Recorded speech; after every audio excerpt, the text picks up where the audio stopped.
Bismillahirrahmanirrahim. Assalamualaikum warahmatullahi wabarakatuh.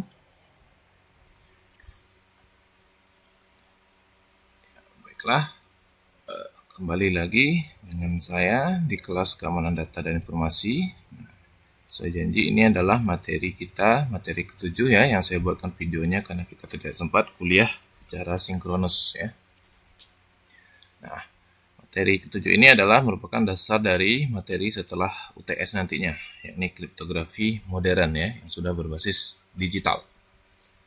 Ya, apa itu kriptografi modern? Nah, sebelumnya kalau kita lihat ya, yang namanya kriptografi modern atau digital, nah intinya dia akan beroperasi dalam mode bit ya, atau bisa juga dengan byte, karena 1 byte itu adalah 8 bit ya. Nah, intinya dia adalah bisa kita menggunakan metode kriptografi klasik yang pernah kita pelajari ya, metode-metodenya. Namun kita mengoperasikannya dalam mode karakter. Ya. Nah, karakter ini nantinya kalau dalam komputer tentunya akan di encode atau di decode menjadi bit ya, tidak 1, tidak 0. Nah, itu intinya kriptografi modern atau digital. Ya. Jika kita lihat, jika terdapat kunci, plaintext, ciphertext ya, dan ketiga hal ini ya akan kita operasikan ya itu dalam rangkaian bit. Nah, karena dia bit, operasi yang paling banyak digunakan nama yang utama adalah operasi XOR. Kenapa XOR? Mari kita lihat nanti ya. Nah, secara teknik ya, kita tetap menggunakan teknik pada algoritma klasik, misalkan substitusi dan transposisi ya. Nah, tapi bisa kita modifikasi menjadi lebih kompleks. Nah, tujuannya agar apa? Karena nanti akan sangat sulit di kriptoanalisis. Ya. Nah, kalau kita lihat perkembangan algoritma kriptografi modern itu didorong oleh penggunaan komputer digital ya, tentunya juga untuk keamanan pesan. Nah, karena sekarang hampir semua hal kita komunikasikan itu melalui komputer atau menggunakan komputer dan juga jaringan internet. Ya. Sedangkan kalau kita lihat kriptografi klasik zaman dulu itu kita bisa menggunakan kurir ya, menggunakan burung pembawa pesan dan sebagainya. Itu ya, komputer digital merepresentasikan data dalam biner ya, 1 atau 0. Nah, kita lihat ini secara keutuhan diagram blok kriptografi modern ya. Nah, kita lihat yang bagian bawah dulu. Nah, di sini ada blok cipher dan strip cipher yang akan kita bahas hari ini. Nah, itu adalah merupakan bagian dari symmetric key kriptografi. Ya, kriptografi di mana kuncinya hanya ada 1. Mirip seperti yang tradisional kemarin juga ya. Nah, kita lihat ada namanya public key ya, Detikov, RSH, Diffie-Hellman dan sebagainya ya. Masih banyak lagi algoritmanya. Itu termasuk kepada public key kriptografi atau asymmetric key kriptografi. Kriptografi kunci asimetris ya, yang kuncinya ada 2 ya, 1 untuk mengencrypt, 1 untuk decrypt. Ya. Kita lihat nanti ada beberapa metode kriptografi juga memiliki nama-nama khas ya, karena ada tujuan yang khas juga. Misalkan ada hash function, itu bagian dari message digest ya. Digest ada pseudo random ya, untuk membangkitkan initialization vector ya, nonce dan secret keys. Ada juga random source ya. Kemudian kalau kita kaji lagi ke atas, nah ini symmetrically bisa dianggap sebagai metode enkripsi ya. Public key juga kita lihat di sini panahnya juga bisa sebagai enkripsi. Ya, jadi bisa kita lihat hubungannya. Message digest bisa sebagai MAC ya, message authentication code. Ya, initialization vector bisa untuk enkripsi, nonce juga untuk channel response, secret key untuk hampir semuanya ya. Public key kriptografi juga bisa digunakan untuk digital signature. Ya, jadi mereka bisa saling terkait, bisa saling memanfaatkan satu sama lainnya. Nah, dimana kalau dari segi standar security-nya kalau kita lihat ya, enkripsi itu lebih kepada confidentiality yang utama diinginkan atau ditonjolkan ya. Lihat message digest itu bisa kepada data integrity ya, authentication, channel response, authentication ya, dan sebagainya. Nah, di mana ujungnya itu adalah merupakan target kita ya, yakni menjadikan sebuah secure network protocol untuk berkomunikasi. Nah, ini adalah diagram blok kriptografi modern. Kalau kita lihat dalam kriptografi modern ya, selain daripada bit, kita juga ada istilahnya rangkaian bit. Ya. Nah, ibaratnya ini adalah bit yang dibentuk dalam beberapa rangkaian. Ya. Nah, sehingga dia bisa digolongkan menjadi sebuah pesan. Ya. Kalau kita kaji, kalau kita rangkai semua, bit itu bisa panjang sekali ya, yang namanya di komputer. Nah, tentunya kalau kita ingin mempermudah, kita bisa memecahnya menjadi beberapa blok. Nah, contoh, kita ada plaintext rangkaian bit yang sepanjang ini ya. Ini ada 12 digit atau 12 karakter bit ya, rangkaian bit. Nah, bisa kita bagi menjadi 4 misalnya ya. Jadi blok-blok yang terdiri dari 4 bit. Nah, kalau kita bagi 4 berarti ada satu blok yang terdiri dari 4 bit, blok kedua juga 4 bit, blok ketiga juga 4 bit. Nah, jadi setiap blok itu ada 4 bit. Ya. Kalau kita menjadi blok 3 bit, ya satu blok itu ada 3 ya.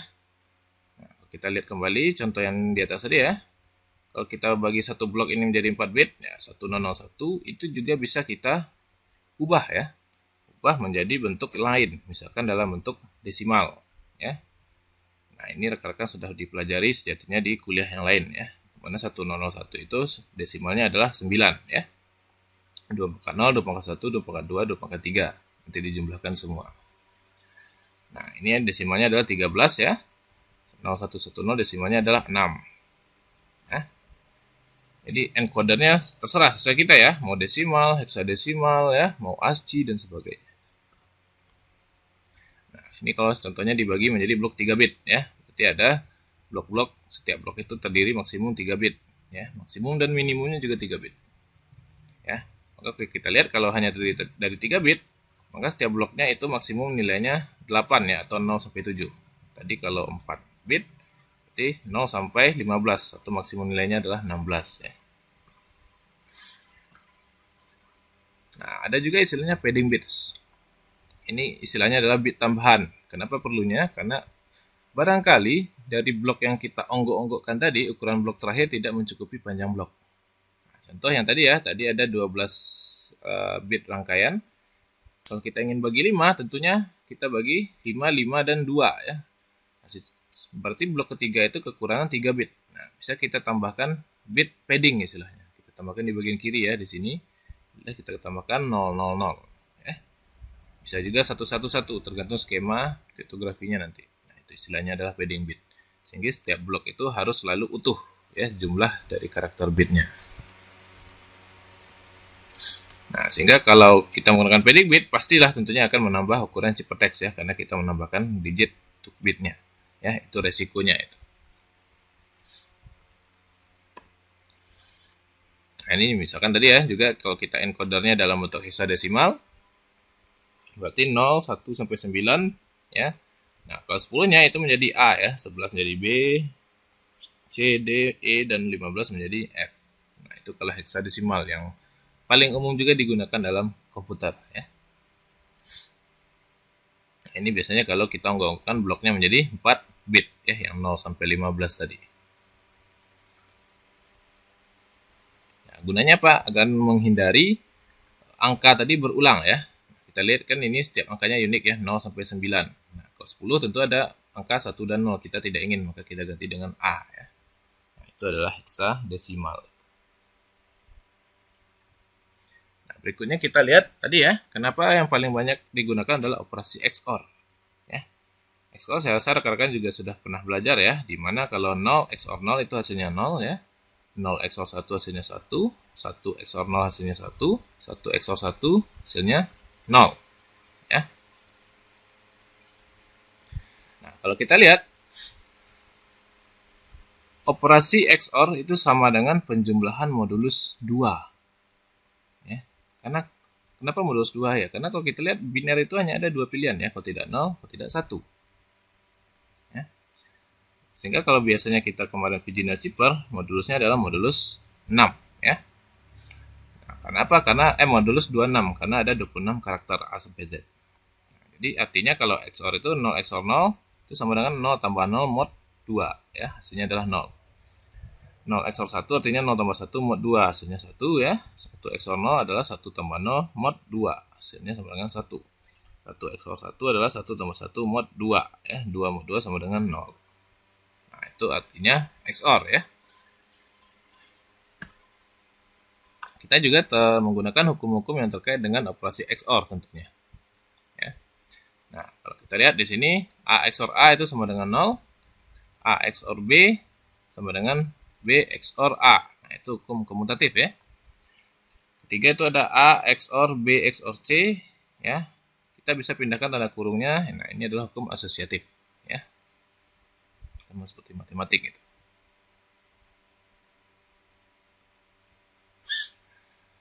Berikutnya ini ada namanya operasi XOR bitwise ya. Nah, istilahnya jika ada rangkaian bit ya, misalkan di sini 10011 kita XOR-kan dengan 11001 ya. Nah, sejatinya kita meng-XOR-kan masing-masing urutan bit pada rangkaian tersebut. Tiga bagian bawah ya. Nah, kita lihat bit paling kanan juga di-XOR-kan dengan bit paling kanan. Jadi 1 XOR 1 sama dengan 0. Nah, berikut sampai urutannya selesai ya. Nah, itu namanya XOR bitwise. Ya. Sehingga hasilnya juga menjadi rangkaian bit ya, yang ukurannya sama. Ini 5 digit kalau pada contoh ini.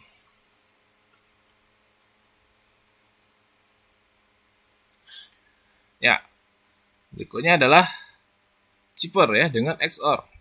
Kalau chipper dengan XOR itu sederhananya itu sama persis seperti Virginia chipper ya. Tetapi kita operasinya dalam mode bit. Ya. Jadi setiap bit itu kita di-XOR-kan dengan bit kuncinya, setiap bit plaintext. Ya. Nah, misalkan ya ciphertext sama dengan bit plaintext ya, rangkaian bit plaintext di-XOR-kan dengan kunci. Kalau dekursinya berarti sebaliknya ya, rangkaian bit ciphertext kita XOR-kan dengan rangkaian bit kunci. Seperti di contoh ya.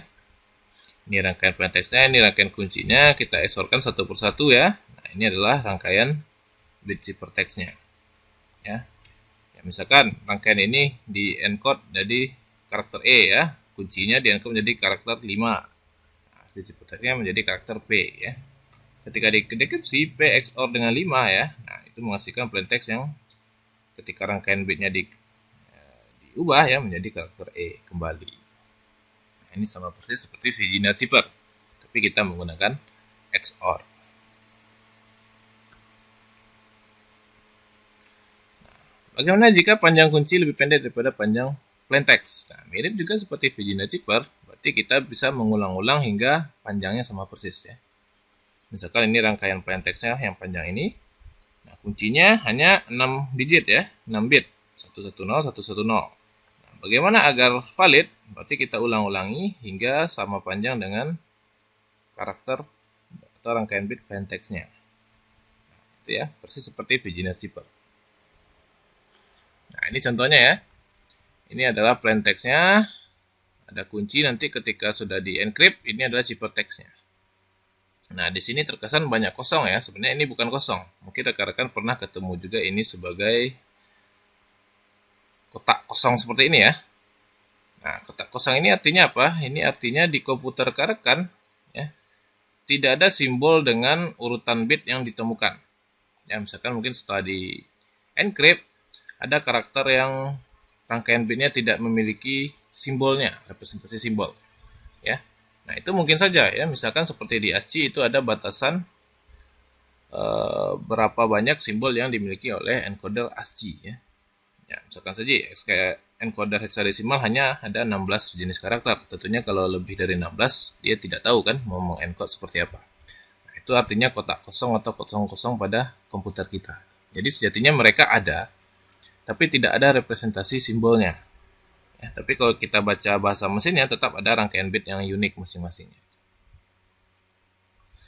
Nah, sayangnya apa? Karena dia mirip seperti Virginia ya. Karena tadi bisa jadi kuncinya berulang-ulang.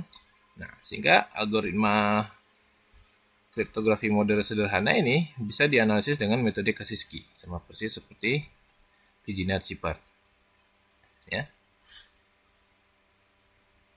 Nah, kalau dalam kriptografi modern ya, yang pertama ya, kita lihat tadi yang simetris, simetrik kriptografi. Nah, itu ada chipper alir dan chipper block.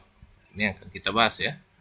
Atau bahasa Inggrisnya adalah stream chipper dan block chipper. Kalau stream, dia akan beroperasi pada bit tunggal ya. Artinya nanti kita akan enkripsi atau dekripsi itu bit per bit, seolah mengalir ya. Aliran plaintext akan kita encrypt dengan aliran kunci sehingga menghasilkan aliran ciphertext. Nah, kalau chipper block atau block chipper dia kita operasikan pada blok-blok bit ya. Misalkan kita ingin baginya satu blok ada 64 bit ya, atau satu blok ada 8 bit. Nah, itu tergantung kita nanti. Yang jelas kita operasinya itu adalah blok per blok ya. Itu adalah blok chipper itu. Nah, pertama kita akan bahas stream chipper ya.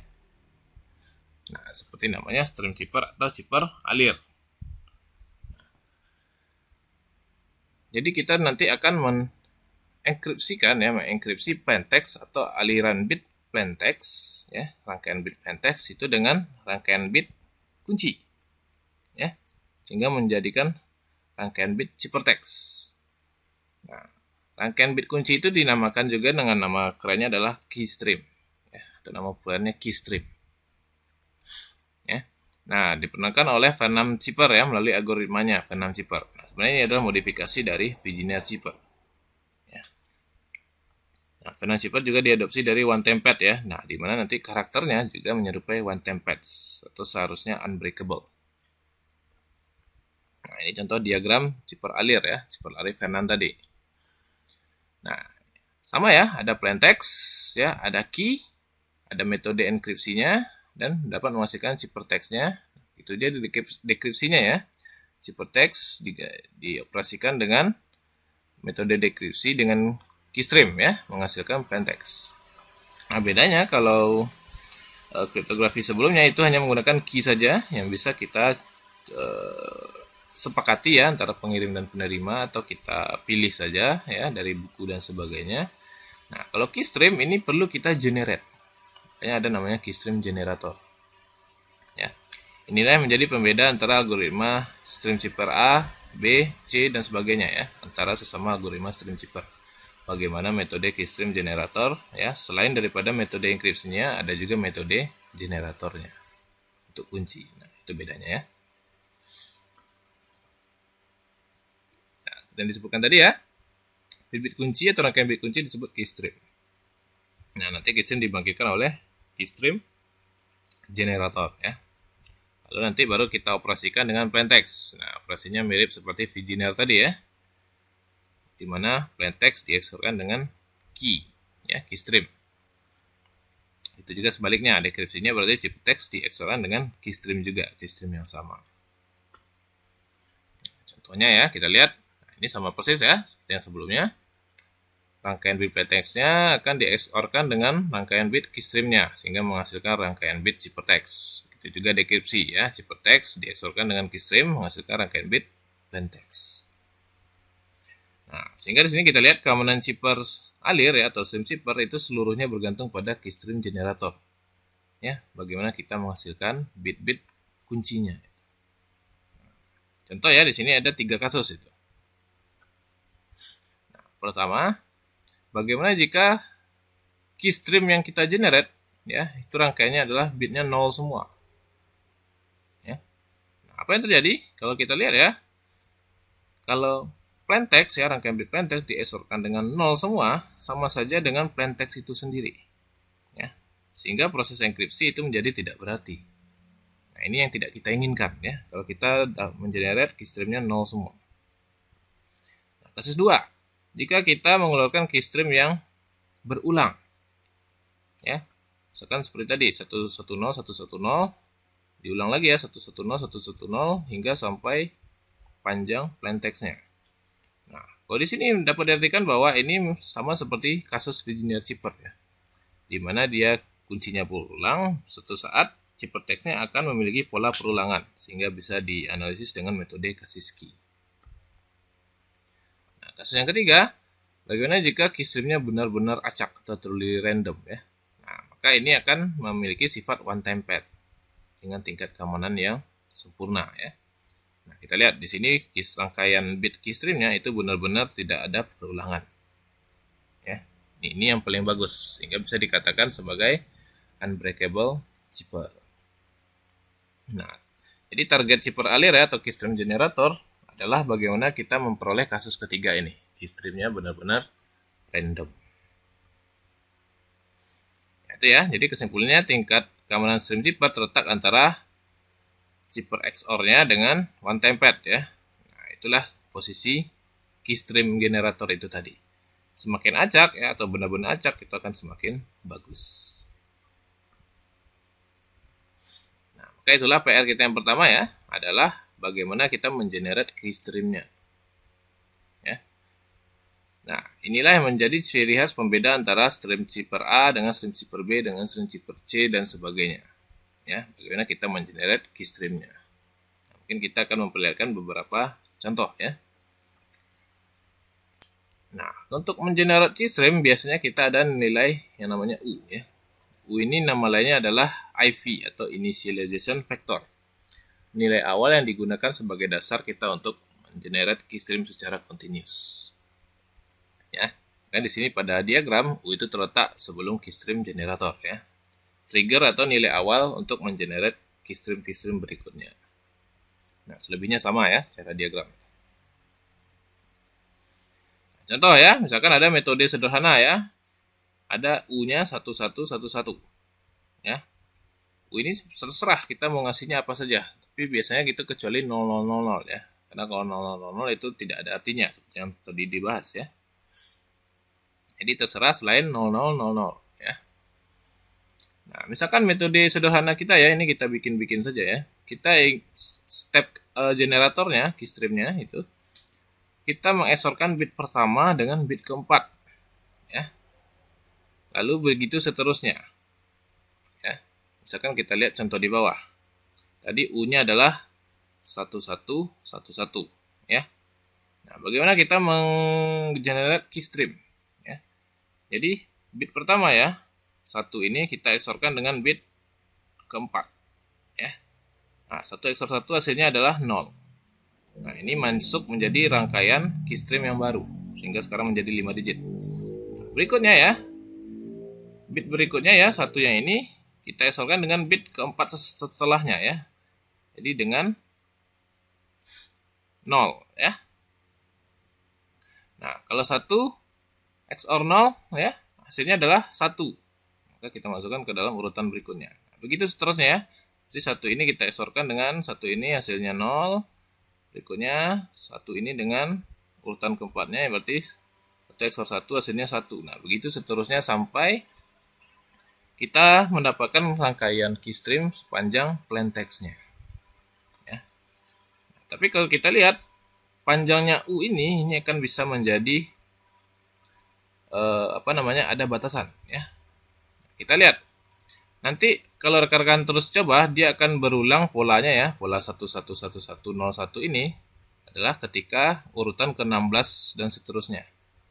Ya, kenapa? Ternyata secara teori ya, karena dia hanya di sini maksimum 4 bit. Nah, jadi jika dia sampai 2n kurang 1 bit, dia akan terjadi perulangan. Nah, kita lihat ya, tadi U-nya 4 bit, berarti 2 pangkat 4. Itu adalah 16, dikurang 1 adalah 15 bit. Nah, jadi dia hanya maksimum 15 bit yang mencapai kerandoman tadi ya, acak tadi. Nah, kalau bit 16 dan seterusnya itu terjadi perulangan. Jadi kalau plain text-nya ingin lebih panjang yang kita cover, berarti U-nya atau initialization factor-nya itu harus lebih panjang juga ya, 5 bit, 6 bit dan seterusnya.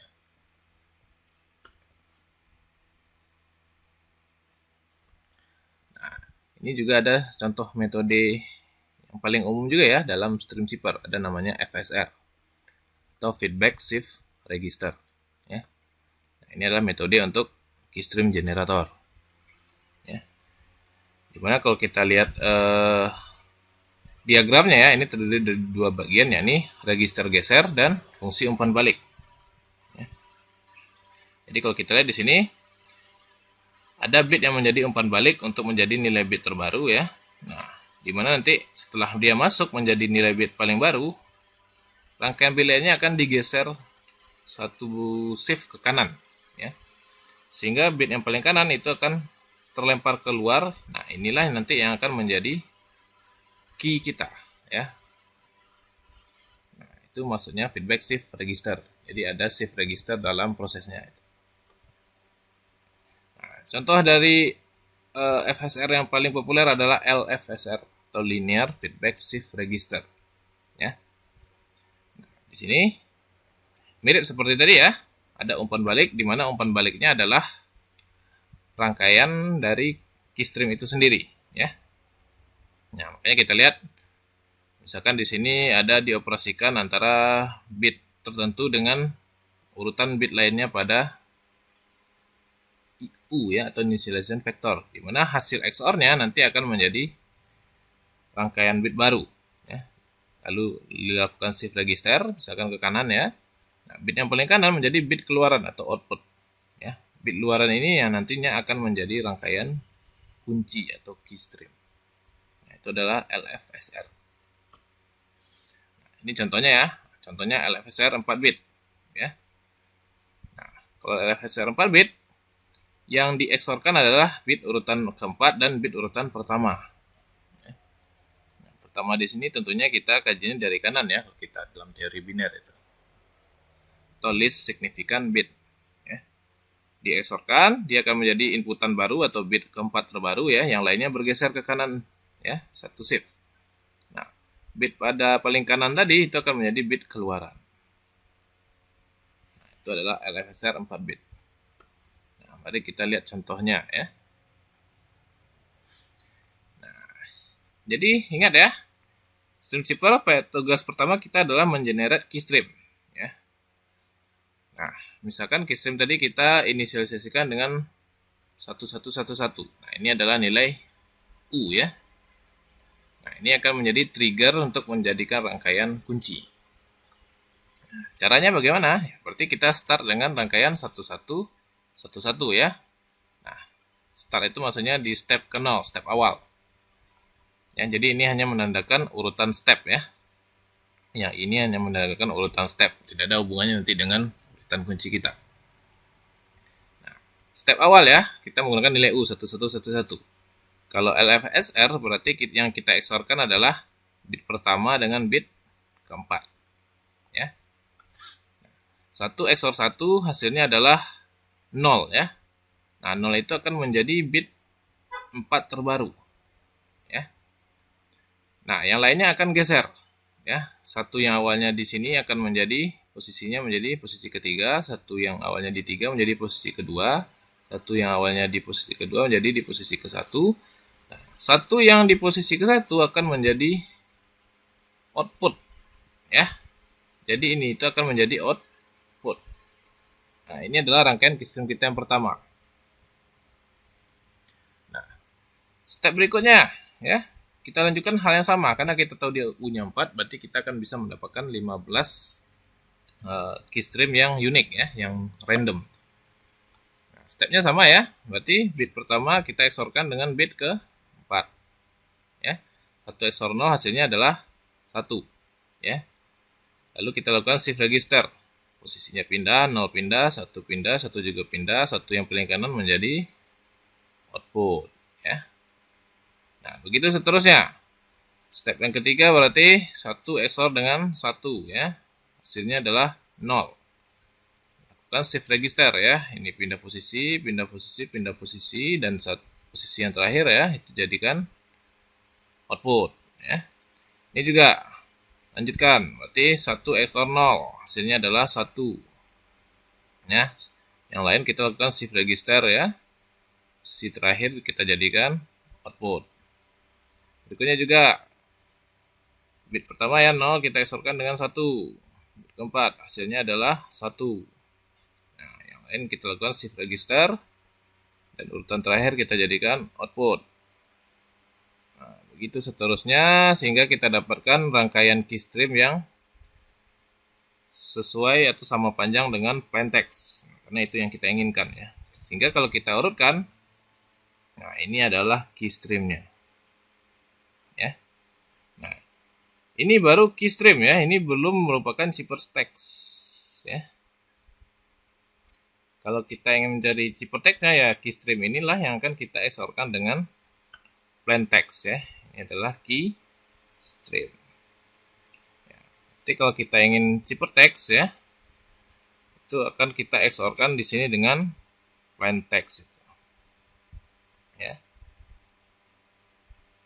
Nah, kita akan XOR-kan, baru kita mendapatkan ciphertext ya. Jadi proses ini baru mengenerate kunci. Nah, itu ya. Setelah kita generate kunci, baru kita XOR-kan dengan plain text, baru dapatkan ciphertext. Nah, kalau kita lihat ya, pada cipher alir yang pertama kita lihat ada serangan pada cipher alir ya, itu ada noun atau noun plain text attack. Nah, di mana di sini cryptanalyst mengetahui potongan plain text dan ciphertext yang saling berkoresponden. Ya. Nah, maksudnya seperti ini. Ya. Kita tahu adalah kita asumsikan saja kita ingin mengesorkan plain text dengan ciphertext ya. Nah, di mana kita tahu ciphertext itu adalah plain text dieksorkan dengan key. Ya. Nah, kalau kita menggunakan hukum asosiatif, nah, berarti plain text dieksorkan dengan plain text itu hasilnya adalah 0. Nah, kalau 0 dieksorkan dengan kunci atau keystream, hasilnya adalah keystream itu sendiri. Ya, jadi kalau rekan-rekan mengetahui potongan plain text dan ciphertext, silahkan dieksorkan. Barangkali rekan-rekan menemukan keystream. Itu serangan yang pertama ya, non plain text attack. Nah, ini contohnya ya. Jadi yang kita eksorkan adalah plain text ini ya, 0110 bla bla bla dengan ciphertext. Ya. Kita coba saja eksorkan ya. Nah, kita akan mendapatkan 10101100. Nah, di mana ini sama persis dengan kunci. Itu non plain text attack. Kedua ada namanya flip bit attack ya. Dimana ini tujuannya adalah mengubah bit ciphertext tertentu sehingga hasil dekripsinya berubah. Ya. Jadi di sini target kita mengubah ya yang awalnya 0 menjadi 1 atau sebaliknya bit 1 menjadi 0 karena hanya ada dua kemungkinan ya di dalam biner. Nah, kita menggunakan flip bit attack ini diasumsikan kita tidak perlu mencari kuncinya atau kita bahkan tidak bisa memecahkan ciphertext-nya ya. Nah, anggap seperti ini. Di sini ada plain text bla bla bla transfer as sekian dolar. Nah, ini account-nya ya. Kita tahu ini adalah ciphertext-nya. Nah, dan kita tahu adalah posisi di tengah ini atau sekitaran U ini itu adalah memiliki nilai nominal uangnya. Daripada kita ribet-ribet cryptanalysis ya untuk mendapatkan kunci dan plain text-nya, bagaimana jika kita ubah saja bit yang ada di U ini? Kita tahu U itu rangkaiannya adalah 00101101. Nah, kita ubah salah satu atau beberapa bitnya. Misalkan di sini 1 yang di ujung kita ubah menjadi 0. Nah, yang terjadi adalah ciphertext tadi yang awalnya U menjadi karakter T. Dan ternyata ketika didekripsi yang awalnya ditransfer itu adalah 10 dolar menjadi 10.000 10 dolar ya, 10.000 10 dolar. Ya, bayangkan ya, itu jauh sekali perbedaannya dari 10 dolar menjadi 10 ribuan dolar. Nah, jadi serangan ini possible pada kriptografi modern ya, karena hanya ada dua kemungkinan karakter, kalau tidak 1, kalau tidak 0. Nah, itu adalah flip bit attack ya. Ini yang saya jelaskan tadi ya, tidak perlu mengetahui kuncinya, kita hanya mengetahui posisi pesan yang diminati saja. Ya, sisanya kita coba iseng saja mengubah. Ya. Nah, ini adalah aplikasi stream chipper ya. Nah, karena namanya stream chipper itu aliran chipper ya. Nah, jadi dia cocok untuk mengenkripsi aliran data. Ya. Nah, contohnya apa? Misalkan kita mengenkripsi data pada saluran yang menghubungkan dua buah komputer, ya.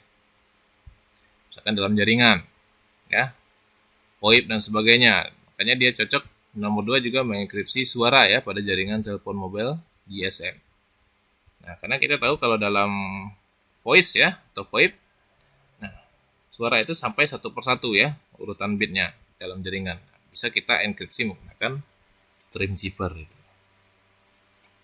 Kenapa? Jika ada kesalahan ya, kalau stream chipper itu ada miss, yang salah itu hanya 1 bit saja. Ibarat kalau saya menelpon menggunakan kata halo, yang salah hanya kata A menjadi hello. Nah, itu kan tidak fatal ya, hanya ada 1 kesalahan saja. Nah, itu kelebihan dari stream chipper. Nah, ini contoh lain ya, tadi kita sudah bahas FSR 4 bit. Nah, banyak lagi contohnya tapi tidak sempat kita bahas. Ada namanya RC4 ya. Ada namanya A5 ya dan sebagainya, tapi tidak akan kita bahas. Silakan rekan-rekan cari tahu sendiri.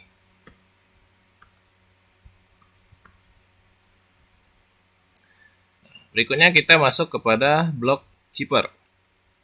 Ya. Zipper block atau blok zipper, seperti yang sudah dijelaskan di awal tadi ya, itu kita potong-potong plaintext-nya menjadi blok-blok bit yang sama ya. Nah, misalkan satu blok 64 bit, 8 bit, 32 bit, ya 4 bit. Nah, terserah kita. Dimana nanti panjang blok ciphertext yang dihasilkan itu sama dengan panjang blok plaintext yang kita anggarkan tadi ya.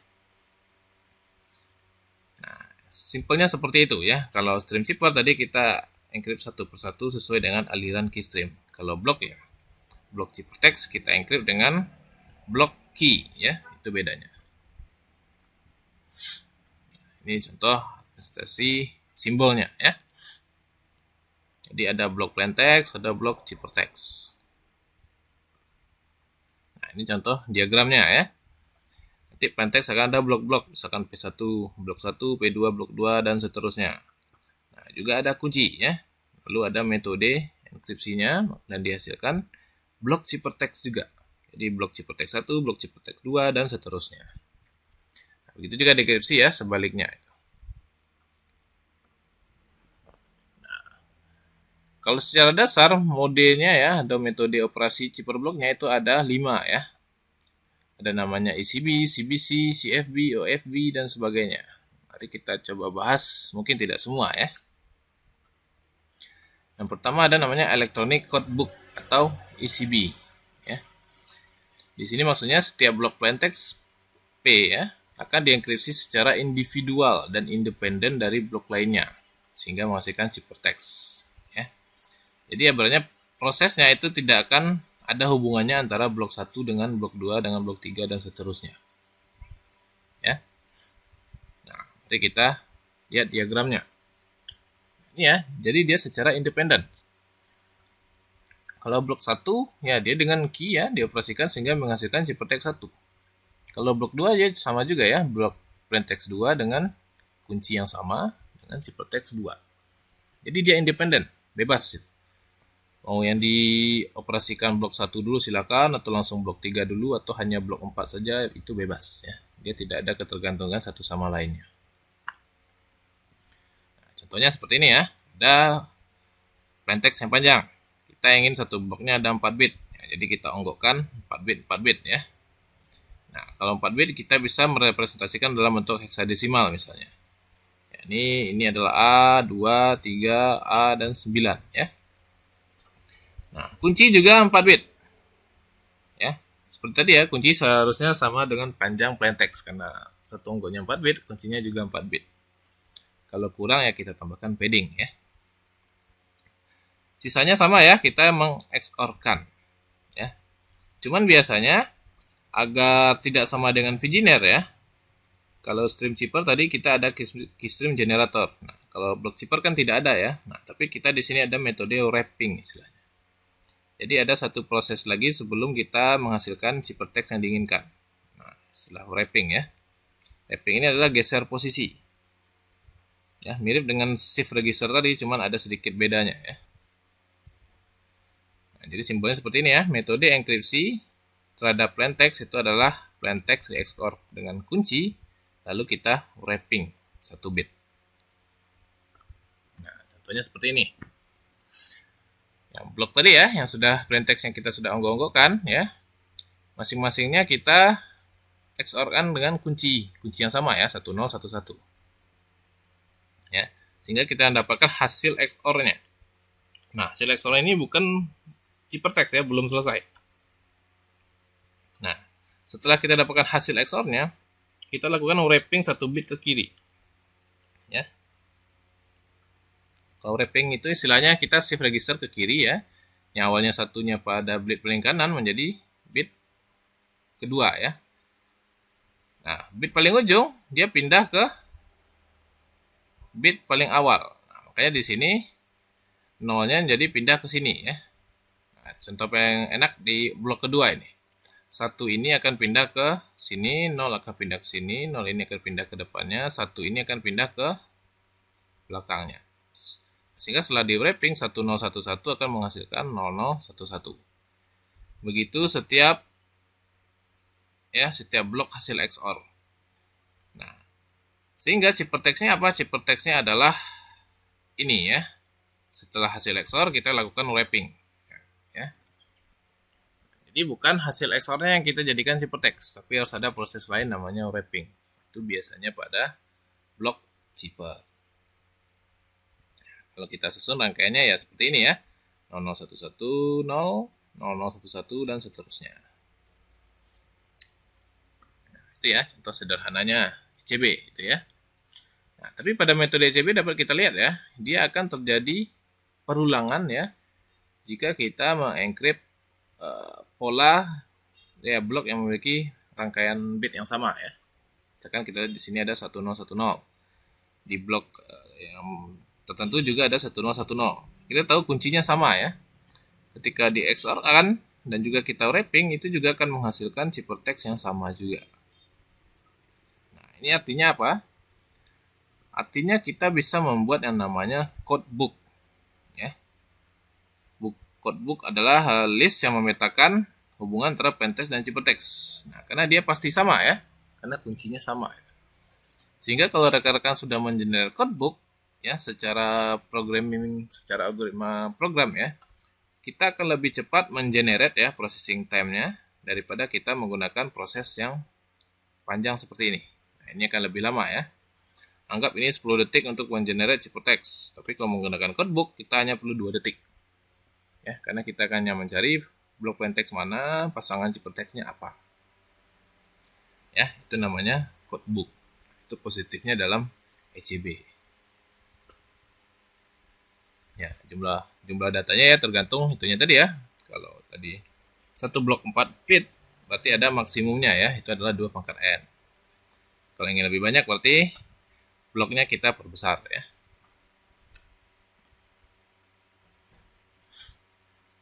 Nah, ini ya, kalau tadi kuncinya tidak sama panjang dengan blok ya, rangkaian bit pada bloknya, kita gunakan padding ya. Bisa ditambahkan 0 semua atau 1 semua ya, atau selang-seling tergantung kebutuhan kita.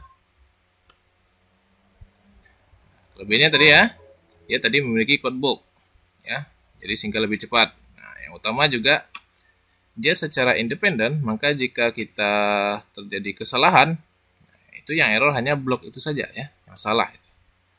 Nah, dan dia juga di sini tidak perlu juga kita secara sekuensial, harus blok pertama dulu, baru blok kedua, tidak harus. Bisa saja kita blok kelima dulu, baru blok ketiga, blok kedua, blok satu, terserah kita ya. Sehingga dia cocok untuk mengencrypt sebuah arsip ya. Atau misalkan kita punya record di dalam data kita ya, dimana kita yang ingin merahasiakan hanya bagian dari record itu saja. Jadi seolah kita hanya mengencrypt bagian dari blok record itu saja, tidak perlu blok yang lain. Nah, itu kelebihan dari metode ECB. Yang kedua ya tadi ya, kesalahan satu blok itu hanya blok tadi saja yang berdampak. Ya, blok lain tidak terkena imbasnya. Kelemahannya apa ya tadi ya, terdapat perulangan ya. Bisa kemungkinan terdapat perulangan. Jadi mirip seperti Vigenère cipher. Sehingga bisa kita serang secara statistik, frekuensi atau metode Kaczynski. Ya, tentunya pihak lawan juga dapat memanipulasi ciphertext ya, seperti flip bit tadi. Misalkan plaintextnya uang ditransfer 51 juta rupiah, 51 juta ya. Kita tahu 51 juta tadi itu ada di posisi blok ke-8 dan ke-9. Ya. Daripada kita memecahkan ciphertextnya, bagaimana jika kita memanipulasi saja blok 8 dan blok 9. Ya. Jadi kita manipulasi, kita lakukan flip bit ya, kita ubah-ubah saja bitnya, sehingga nanti iseng-iseng kita dapatkan ketika didekripsi uang ditransfer 1 juta rupiah ya. Jadi awalnya 51 juta menjadi 1 juta. Ya, mirip dengan cerita flip bit tadi ya. Cara mengatasinya gimana? Ya, tadi kelemahannya dia independen ya. Kita bisa menggunakan metode berikutnya. Ya, ini metode cipher block chaining atau CBC. Bedanya apa? Di sini ada ketergantungan antar blok. Ya. Setiap blok ya, dia ada hubungan dengan blok-blok sebelumnya. Ya. Nah, mari kita lihat ya. Contoh ini skemanya. Nah, pertama kali ya, kita akan mengekstoran blok plaintext ya, blok plaintext 1 dengan U atau initialization vector ya. Setelah dieksorkan baru kita operasikan metode enkripsinya ya, apakah dieksorkan dengan K misalnya. Baru kita dapatkan blok ciphertext yang pertama. Nah, untuk proses yang kedua ya, blok plaintext yang kedua kita eksorkan dengan ciphertext yang pertama. Sehingga nantinya bla bla bla dengan dieksorkan dengan kata kunci dapatkan ciphertext yang kedua. Nah, ciphertext kedua ini akan digunakan oleh proses yang ketiga, begitu seterusnya. Sehingga ada terjadi hubungan ya. Nah, mari kita lihat contohnya itu. Ya, itu ya, kita di sini juga memerlukan nilai U atau nilai initialization vector, mirip seperti stream cipher ya. Nah, ini dapat dibagikan oleh pengguna atau secara acak asalkan tidak nol semua. Ya. Contohnya ini ya, ada rangkaian bit. Kita onggok-onggokkan menjadi blok-blok 4 bit ya. Atau dalam notasi hex ini adalah A2, 3, A9. Misalkan di sini kunci yang kita pilih adalah 1011 dan initialization vector yang kita pilih adalah anggap saja 0000 dulu ya, kita cobakan itu. Ya. Nah, metodenya bagaimana? Mari kita cobakan ya. Ingat, sesuai diagram ya. Pertama kita adalah mengeksorkan blok P1 dengan initialization vector ya. Nah, ini blok P1 tadi 1010 dengan IV 0000. Didapatkan nilainya 1010 juga. Nah, berikutnya hasil ini akan kita eksorkan dengan kunci ya. Dimana tadi kuncinya adalah 1011. Sehingga kalau 1010 dieksorkan dengan 1011 hasilnya adalah 0001.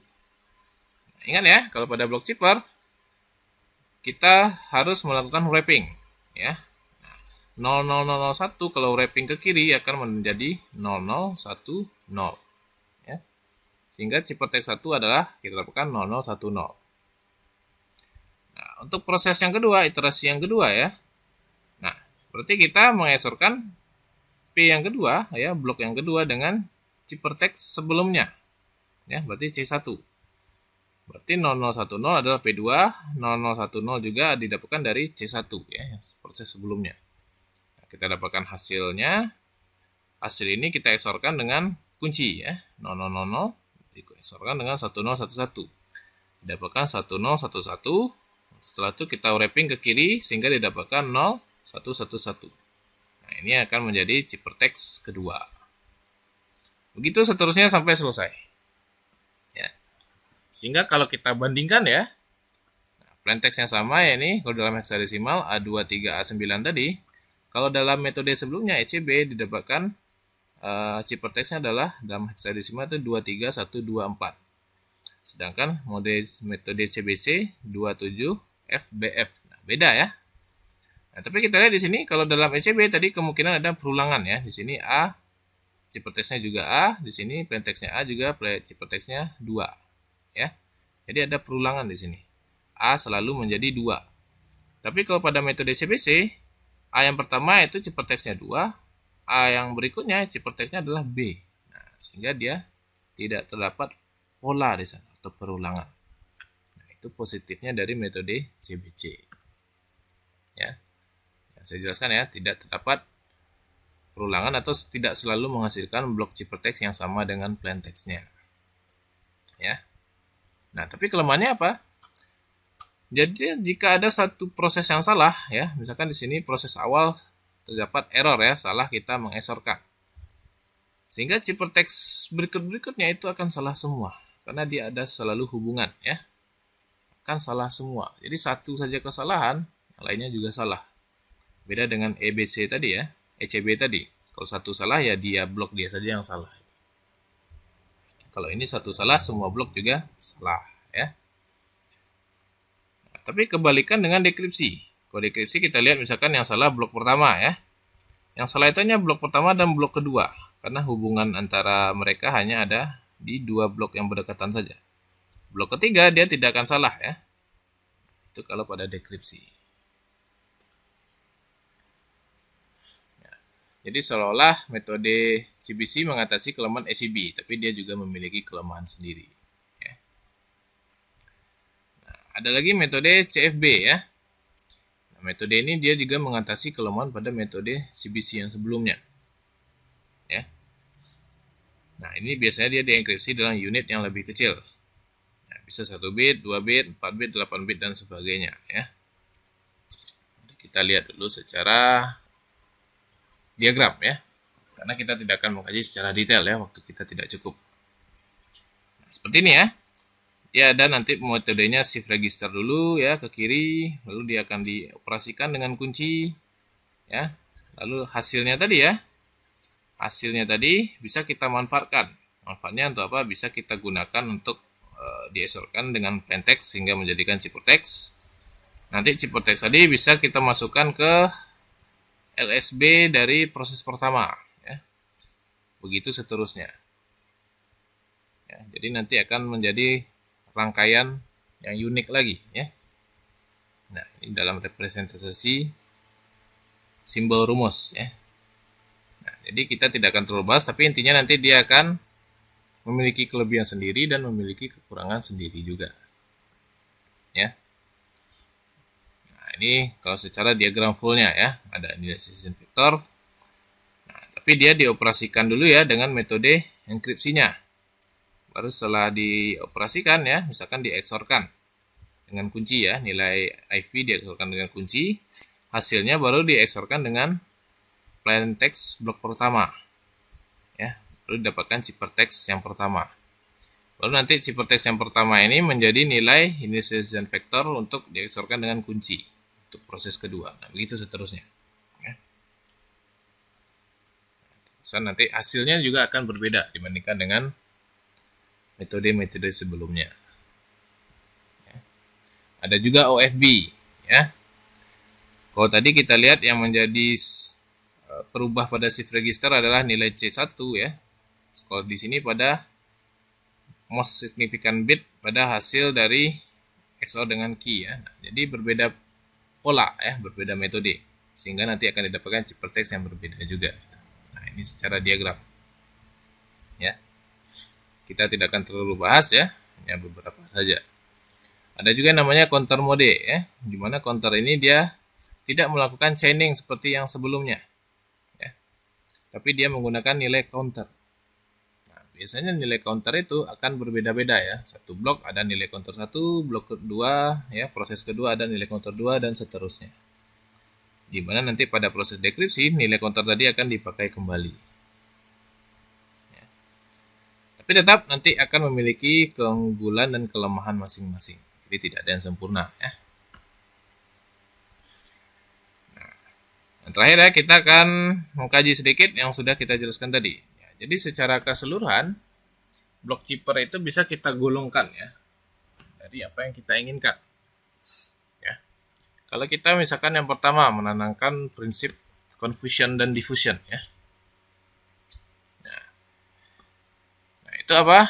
Salah satunya yang sudah kita cobakan ya, itu adalah one time pad. One time pad itu tergolong pada algoritma yang membuat cryptanalyst confuse atau bingung ya.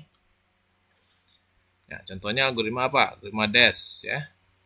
Atau nanti bisa digabungkan juga dengan metode lain ya. Jadi ini secara teori prinsipnya apa ya? Metode tadi. ECB itu apa ya? Sekarang ini ya. Kalau metode diffusion ya, diffusion itu menyebarkan pengaruh bit plaintext-nya ya. Nah, itu bisa terkategori ya, metode CBC tadi dan juga CFB tadi itu terkategori sebagai diffusion ya. Jadi algoritmanya contohnya DES juga, DES cukup komplit ya, nanti akan dipelajari setelah UTS, CBC dan juga CFB. Ada namanya chipper berulang atau iterated chipper ya. Intinya untuk menghasilkan seblok ciphertext yang pertama saja itu kita bisa menggunakan proses yang lebih dari satu kali ya. Jadi menggunakan kunci yang lebih dari satu juga. Baru kita menghasilkan satu blok chipper saja. Begitu juga dengan blok kedua dan seterusnya. Itu terkategori masuk kepada kategori chipper berulang. Ya. Nah, di sini juga tidak akan saya bahas terlalu dalam ya. Ini hanya insight saja bahwa ada secara teoretikal golongannya ya. Ada juga istilahnya jaringan Feistel ya, atau Feistel network. Nah, di sini intinya dia ada sayap kiri, ada sayap kanan ya, di mana mereka saling terhubung dan bisa saling melengkapi. Karena mereka bisa ada keterhubungan antara entah itu plaintext-nya, kuncinya ya, ataupun juga ciphertext-nya satu sama lain ya. Sehingga jaringan Feistel ini ya bersifat reversible ya untuk proses dekripsi dan enkripsinya. Nah, jadi dua sayap ini bisa bersifat reversible ya. Banyak ya algoritma yang memiliki sifat jaringan Feistel, ada Dash, Loki, Ghostfield, ya, Lucifer, Blowfish dan sebagainya. Ya. Itu ya sifat reversible tadi ya. Ini membuat kita tidak perlu membuat algoritma baru. Ya. Kalau kita ingin yang lebih rumit ya kita buat saja metode atau fungsinya yang lebih rumit. Karena dia hanya berpengaruh antara sayap kiri dan sayap kanan saja ya. Tidak berpengaruh secara keseluruhan. Ada teori yang lain atau metode umumnya adalah disebut SBOC. Ya. SBOC ini seolah nanti adalah lookup table ya, di mana kita membentuk seperti layaknya sebuah tabel atau matrix. Nah, contohnya seperti ini. SBOC di dalam algoritma Dash. Ya, misalkan ada kita ingin memetakan 6 bit masukan menjadi 4 bit keluaran. Ya, contohnya seperti ini, ada tabel yang terdiri dari 4 baris. Kita nomorkan barisnya. Kalau 4 berarti 0, 1, 2, 3 ya. 0, 1, 2, 3. Ya. Nah, kalau dari kolom, ya berarti 0 sampai 15 ya. Dia ada 16 kolom. 0, 1, bla bla bla, sampai 15. Ya. Nah, misalkan kita masukkan untuk proses substitusi adalah 6 bit ya. Itu urutannya B1, B2, B3, B4, B5, B6. Ya. B1 dan B6 ya, itu menyatakan baris. Sedangkan B2 sampai B5 itu menyatakan kolom. Nah, contohnya apa ya? Mari kita lihat. Misalkan inputannya adalah 110, 100 ya. Nah, kita lihat di sini baris yang mana? Baris berarti adalah 1 dan 0 ya. 1 0. Kolomnya apa? Kolomnya adalah 10, 10. Nah, ini ya. Kalau kita ubah ini menjadi desimal, 10 itu adalah 2 ya. Sedangkan 1010 itu adalah 10. Ya. Sehingga kita tinggal memetakan baris kedua dan kolom ke 10 ya, sehingga didapatkan representasinya adalah 4. Ya. Jadi 110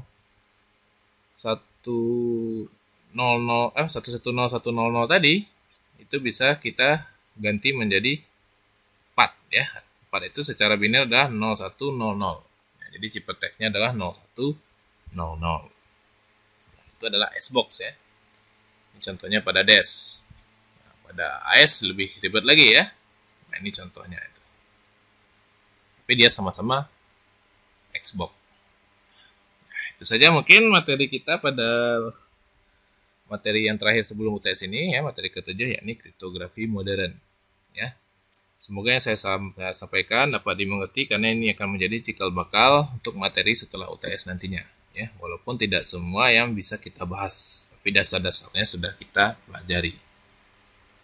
Ya, itu saja. Akhir kata, mohon maaf apabila ada kesalahan penyampaian dan sebagainya. Saya akhiri kuliah kali ini. Wabillahi taufiq wa hidayah. Assalamualaikum warahmatullahi wabarakatuh.